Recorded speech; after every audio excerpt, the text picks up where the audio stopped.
So I think it's apparently evident that the object has been changed, but we're not going to get any closer to determining what the object is until we can repeat the precise tests that we had for the old object, that is like the X-ray at the airport and things like that. So I think we turn to sort of theoretical and methodological questions, at least for now, until we can repeat those tests, hopefully later on today.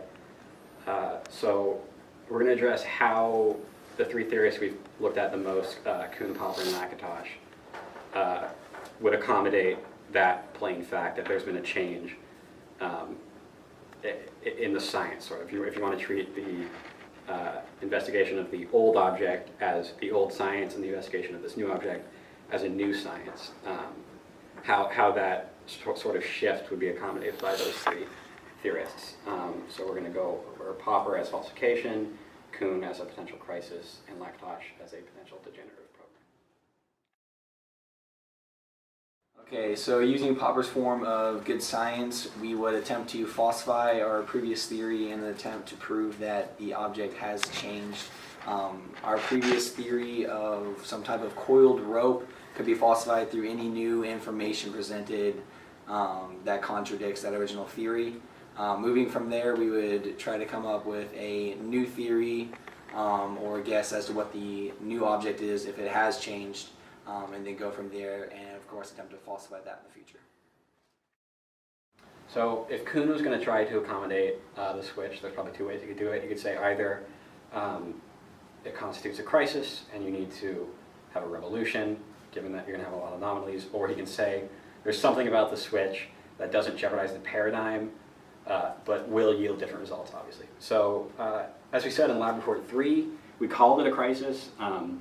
We've backed off that position. We don't think it's a crisis anymore. We called it a crisis originally because if we ran all the same tests we did on the switched object, then it would have different results as the first object, right? So what was first in the box yielded these results. What was next in the box that is now in the box, we yield different results. That's plainly factual. That's, in fact, what Carter was talking about when he talks about Popper, that would give us falsification because of different test results. So if those constitute true anomalies, then you're going to get a lot of them, and you might want to treat it as a crisis. You might need to have a revolution, come up with a new paradigm. But our error was in thinking that the object was the paradigm, when it's not. The paradigm is the way of doing science. So our best and most precise test result was the X-ray. And so we can treat X-raying the box as a sort of paradigm, as a method of doing science. If that's the paradigm, then there's nothing wrong about doing it again for a different object. Just because it won't be the same as the first object, it won't yield what looks like a coiled rope, doesn't mean that the X-ray is any less legitimate for the second object than for the first one. So there's two ways that McIntosh can accommodate the bare fact that the object has been changed similarly to Kuhn. One way is that he can say, because you are not getting the same results as the second time over, your program is in a degeneration, so you should seek a new program for center stage. And that's parallel to Kuhn's explanation of your paradigm being in crisis and you need a revolution.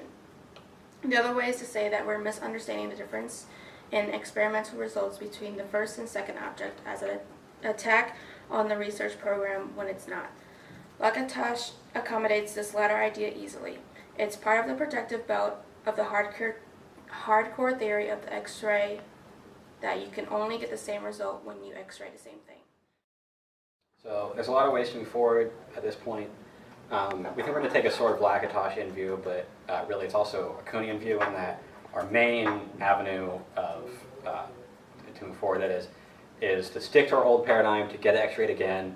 We're going to go to the airport right after this, and hopefully we'll be able to get the same kind of result. But we've also come up with a few other ideas, other research programs, if you will, that we might want to study and pursue, one of which is the sociology angle that we already talked about in our rewrite, which is to share all our information with all the other groups. Hopefully they'll have something that can augment ours, and we'll have something that can augment theirs, and we're closer to the actual object as a larger community.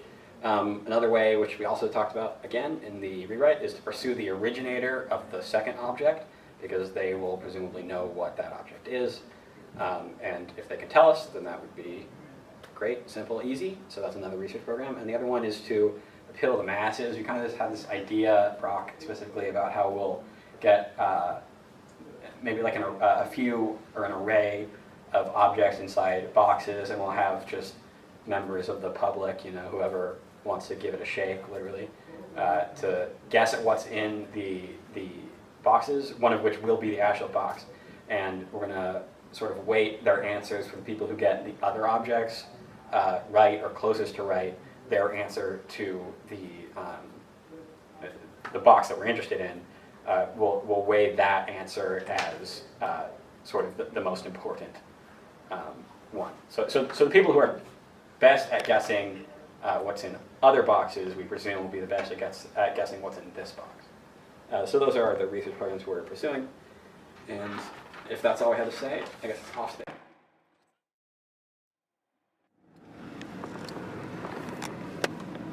We failed. They didn't scan our box. And, you know, scientific failure is just really frustrating. So we went to the airport. They would not scan our box. They said a group of guys came and asked them to do it, and the guy let them, and then he got in trouble. So I guess no more box scanning. However, this might not be the end of our box scanning. My aunt is the St. Joseph's radiology manager. So she's offered to let us get a CAT scan and an X-ray of the box. The only problem with that is that, you know, obviously not here. I'd have to take the box. So if I can schedule it and work around it, then, you know, we could do that. But we might end up not doing that at all because of just the lack of availability of resources. Yeah. The point being, let me ask you a question, okay? Yeah. Given that we know that only one other group has X-rayed the box at the airport and now no one else can, does that change your position on sharing our information at all? No, I actually enforced it. I think that we should, like, I mean, the only way to get info from that person, or to get info about the box being scanned, is from that group now. Unless So- it was from the previous box. Right, so didn't like, that group scan the other box? we might all be at the same spot now, not being. well, I think if we can convince groups to share information, if anyone has gotten a scan of this object, that would be Yeah. very helpful for everyone. Yeah. Yeah. Why are we at the park? What do we need sand for?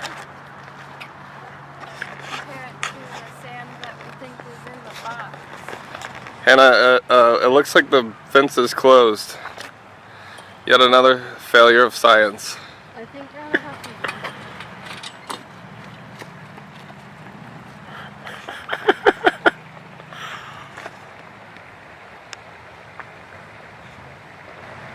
The popo. Popo. Really? No. Wow, that was so easy. Swift. So it looks like some of the contents of what's inside have changed or have leaked out of the box because of the opening. So We tasted it. Or I tasted it. I tasted it too. Brock tasted it too. It does not taste like sand.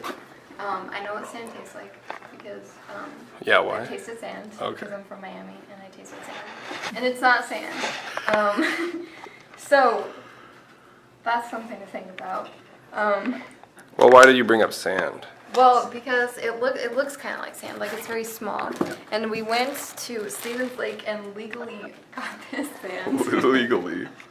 And we are trying to kind of figure out Let's get a close up of the if it's sand. sand. Okay, yeah. Yeah, look at those grains. It's all different sizes. We're trying to figure out basically if it sounds the same as what's in this object, both the sand being tossed around and the object that contains the sand, if it sounds the same. And if we So- could get another close up. Yeah, of this we've gotten a guy. box of almost, I think, the exact same size. I mean, oh yeah, that's true. Yeah. Similar sizes. Right, so we're gonna Which will give be- this a shake and then useful for our experiment later. Are we still recording? Yes. Okay, so when we shake this, it sounds very similar to this object. Of course, before this object burst open and started to leak out. Shake that one too. Because this sounds like it's And then that starting to leak, and this one is obviously contained. So, and this is exactly what, or very close to what this sounded like before. So we're thinking that the substance in this box is contained by some sort of plastic or soft bag. Now, I think we're gonna pour some of the sand out of this one. It's probably gonna leak everywhere, which is fine, but we'll clean it later. Yeah, we'll clean it.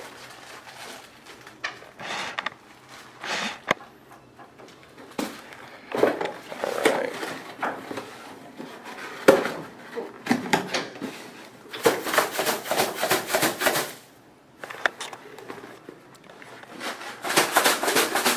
So it sounds pretty similar, and that's why we're doing this. So I wanted to elaborate more on the taste of the substance. It's very chemically and kind of bitter. So we've kind of hypothesized that it's some sort of substance used in a chemistry lab, which could possibly point to Professor Keller having changed the object. Also, explain how we went about tasting it without getting in it. Oh yeah, I mean, it's just coming out of the tape right here. So we just tasted it. Maybe, Yeah, so there's like yeah. a hole here, and Yeah, don't know. so we did not violate the box, like somebody but to be else fair, did. if this is the first observation, I mean, we now know what might have been in the box. White salt substance stuff. Ayo. One problem that we've been having in previous lab reports that we've talked about is scheduling conflicts and having trouble finding a time when all of us can meet.